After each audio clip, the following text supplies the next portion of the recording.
আসসালামু আলাইকুম, সানজানা কিচেনে তোমাদের সবাইকে স্বাগতম। তোমরা কেমন আছো বন্ধুরা? আমি আলহামদুলিল্লাহ অনেক ভালো আছি। তো চলে এসেছি আজকে আরেকটি রেসিপি তোমাদের সাথে শেয়ার করার জন্য। আমি আজকে বানিয়েছি মিষ্টি আলু দিয়ে রুই মাছের পাতলা ঝোল। এই রেসিপিটি কিন্তু খুবই সহজ, তোমরা যে কেউ বাসায় ইচ্ছে করলেই বানিয়ে খেতে পারো। মিষ্টি আলুটা খেতে খুবই মজা লাগে, আরও যদি হয় মাছের সাথে তাহলে তো কোনো কথাই নেই। তোমরা ঝটপট এটা বানিয়ে ফেলো আর খেয়ে কমেন্ট করে জানিও আমাকে কেমন হয়েছে। আশা করি তোমাদের খুবই ভালো লাগবে রেসিপিটি। তো চলো শুরু করা যাক। এখানে আমি মিষ্টি আলুটাকে কেটে এই রকম করে পিস পিস করে নিয়েছি। দেখো, এটাকে ভালো করে ধুয়ে কেটে পরিষ্কার করে নিয়েছি। আর এদিকে কড়াইটা বসিয়ে দিয়েছি। কড়াইটা গরম হয়ে গেছে, দিয়ে দিলাম কড়াইয়ের মধ্যে তেল। এখন তেলের মধ্যে দিয়ে দেব গোটা জিরা, দিয়ে দিলাম গোটা জিরা।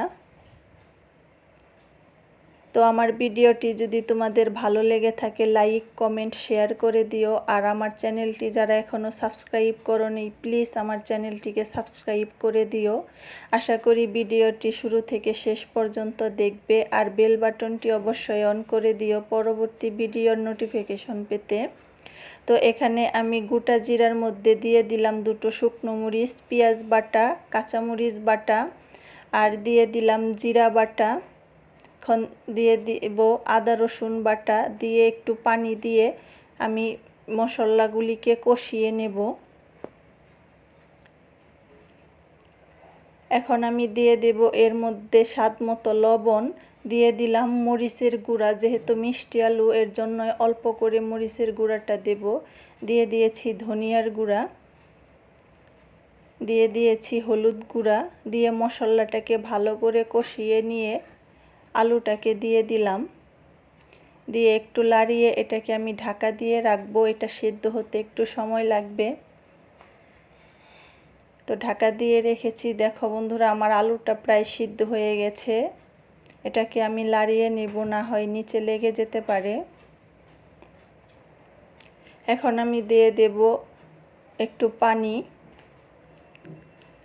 পানিটা দিয়ে এটা ফুটে গেলে আমি মাছটা দিয়ে দেব। আলুটা যেহেতু সিদ্ধ হয়ে গেছে এর জন্য অল্পই পানি দিলাম, বেশি দিলাম না, তাহলে আলুটা আরও নরম হয়ে যাবে। দেখো আমার তরকারিটা ফুটে গেছে আর ঝোলটাও কমে এসেছে, ঘন হয়ে গেছে। এখন আমি এর মধ্যে ভেজে রাখা রুই মাছগুলি দিয়ে দেব। রুই মাছটা আমি একটু নুন হলুদে ভেজে রেখেছিলাম, তা দিয়ে দিলাম মাছগুলি। আমার রান্নাটা প্রায় হয়ে গেছে। দেখো, আলু মিষ্টি আলু তো এমনিতেই ঝোলটা ঘন হয়ে যাবে, এর জন্য আমি এখন নামিয়ে ফেলবো। এটা ঠান্ডা হওয়ার পরে আরও ঘন হয়ে যাবে। তো বন্ধুরা, এটা আমার রান্না হয়ে গেছে, এখন আমি নামিয়ে ফেলবো। দেখো কতটা সুন্দর কালার এসে গেছে। এটা কিন্তু খুবই মজার একটা রেসিপি, বিশেষ করে মিষ্টি আলুটা আমার খুবই পছন্দের। তো বন্ধুরা, আমার রান্নাটা কমপ্লিট হয়ে গেল। দেখো, আমি এটাকে নামিয়ে পরিবেশন করে নিয়েছি। তোমরা বাসায় অবশ্যই ট্রাই করো, খুবই মজা লাগবে আশা করি।